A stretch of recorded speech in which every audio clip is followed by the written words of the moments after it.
Caffe macchiato, also known as espresso macchiato.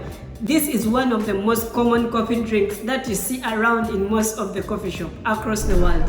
It originates from Italy, where the word macchiato means spotted or stained. This means the espresso macchiato contains espresso with just a little bit of milk or only foam.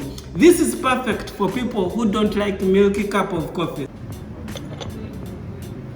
As a barista, one of the challenges I've faced every time a customer asked for a caffe macchiato, I need to ask whether he likes it dry or wet, and most of the customers don't know the difference. Recently, I just made a video about the small-sized coffees. This consisted of the piccolo, cortado, gibraltar, and the macchiato. Most of the questions I got, what's the proper way of preparing the caffe macchiato? Caffe macchiato has two different ways of preparing it, and by these two different ways, you can easily choose which one is perfect for you. And for you as a barista, it's very easy for you to explain to the customer so that the customer can have the perfect coffee drink. To prepare our caffe macchiato, we're going to pull 2 shots of espresso. We're going to use the double shot of espresso. We'll be using today the Brazilian coffee beans. This is perfect for our milk-based coffees. We'll pull both of the espressos, then the difference will come when we are steaming or frothing the milk.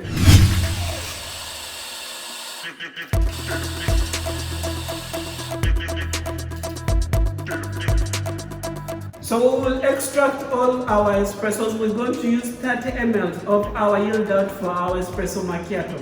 This is because it's perfect for our medium roasted coffee beans, and since it's a Brazil, this is the perfect taste for our double shot of espresso.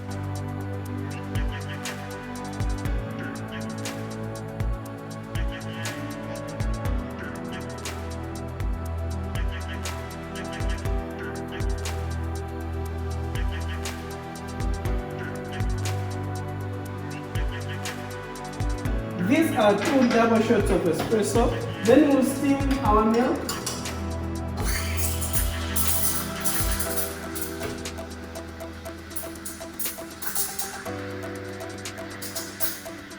We have steamed our milk. It's silky, as you can see. We're going to separate our milk so that one we will make it a wet macchiato and one a dry macchiato. Start with our wet macchiato. For our wet macchiato, we'll just use the normal steamed milk. Then we can also draw good latte art on our wet macchiato.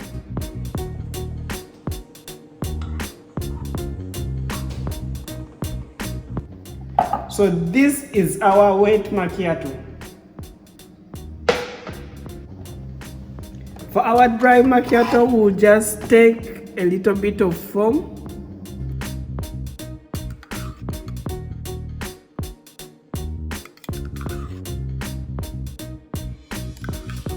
This is our wet macchiato. Our wet macchiato contains steamed milk, and also you can make it with latte art, whereas the dry macchiato, it contains too much foam, whereby you just scoop your foam using the spoon and pour it on top of espresso. These two coffees are quite different. This is why most of the customers, if they ordered for a dry macchiato and a barista you can't make the dry macchiato and you make them the wet macchiato, they will notice the difference. So we can see the difference with both of these two coffees. For the caffe macchiato with the dry foam, we have only foam on top, as you can see. Then for the wet macchiato, it's just having a little bit of milk and it's like well mixed. These two coffees are quite different considering your taste. The dry macchiato, since it has too much foam and less milk, it's a bit more stronger than the wet macchiato. When I tried the wet macchiato, it's well balanced. Since we mixed the milk into our espresso, it's well balanced and it gives that consistent taste every time you drink it. So by these two different ways, you can easily know which one is perfect for you, and every time that you're going to order, you know whether you will order for a dry macchiato or a wet macchiato. This is why it's your duty as a barista to know the differences in the two ways that you make your espresso macchiato. If you love small size coffees, you can check out this video. It's very important. It explains the 4 most common small size coffees that you see around in most of the coffee shop menus and the different recipes on how they make and how they taste. starting with the piccolo, macchiato, and the cortado and the gibraltar. Thank you so much for watching.